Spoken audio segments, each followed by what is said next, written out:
కానీ అలా కాకుండా నాది కూడా కరెక్టే కదా ఆలోచన. ఇది కరెక్టే కానీ వాళ్ళు కొందరు సహకరిస్తారు, కొందరు ఎవరెందుకు సహకరియారండి? ఒక సర్వే పెట్టారు. ఇప్పుడు ఒకరికి డబ్బులు వస్తుంది, పట్టకూడు కడుతున్నా అంటే వాడు ఎందుకు ఊరుకుంటాడు సార్? మెయిన్ ఇప్పుడు నువ్వు హాస్పిటల్కి పెడుతున్నావు, ఎమ్మెల్యేకి ఏంటి? ఒక సినిమాలో పింఛను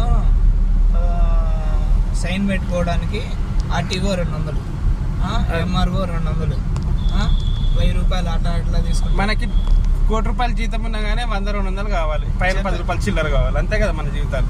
చెప్తున్నా కదా. యాక్చువల్గా ఎమ్మెల్యేకి ఎంత ఇప్పిస్తావని పబ్లిక్గా చెప్పాడు శ్రీహరి సినిమాలో, గుర్తుందో లేదో. ఏది వితంతుకి పింఛన్ అప్లై చేయాలి. అడిగేటోళ్ళకి బుద్ధి లేదు, ఇచ్చేటోళ్ళకి బుద్ధి లేదు. వాడు చిరంజీవి నేను అడిగేటోనికి బుద్ధి లేదు. చిరంజీవి గారు కరెక్ట్గా పెట్టాడు సార్ ఆ సినిమాలో. అందరు వాడలో జై చిరంజీవిలో తెలియదు కానీ శంకరదాద జిందాబాద్లో కానీ ఠాగూర్ సినిమా శంకరదాద జిందాబాద్లో ఒకడు గాంధీ గురించి, గాంధీ యుద్ధం అది ఇదని పెట్టాడు, సినిమా తీసాడు, గుర్తుందా? Okay okay. ఆ సినిమాలో ఒక ముస్లిం అదే అనకూడదు, ఒక పెద్ద ఆయన వచ్చి ఆర్టీసీ ఆవిలోకి వెళ్ళి రోజు పెన్షన్ సైన్ పెట్టమని అడుగుతాడు. నాకు డబ్బులు ఇవ్వయ్యా, నేను సైన్ పెడతా అంటాడు. వాడు ఏం చేస్తాడు? ప్యాంట్ కాస్ట్ ₹250, కళ్ళజోడు కాస్ట్ ₹450, మొత్తం తీసి పింఛన్ గురించి ఉంటుంది.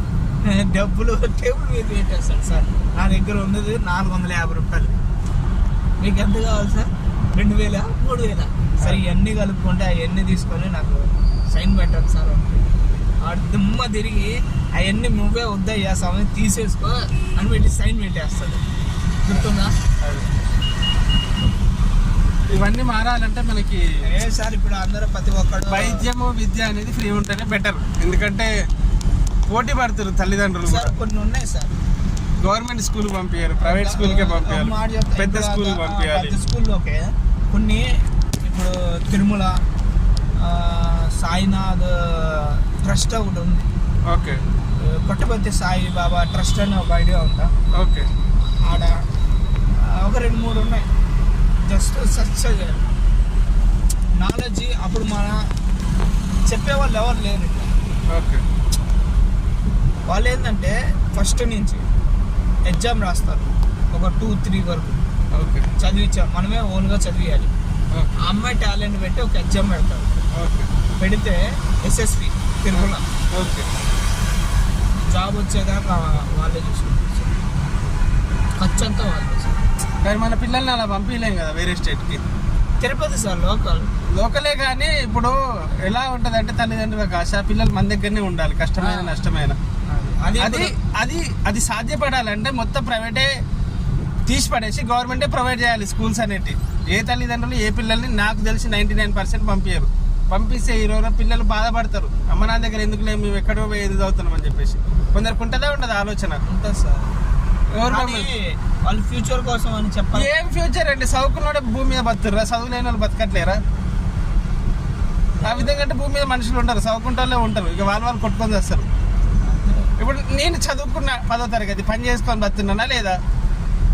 నేనే చదువుకున్నాను సార్, నేను ఏదో పని చేసుకుంటున్నా. అది మరి చదివే జీవితం కాదు కదా. చదువు పేరు మీద మన పిల్లల్ని వేరే కాడికి పంపడం కరెక్ట్ కాదు కదా. ఇప్పుడు అలా ఆలోచించినా ఓకే.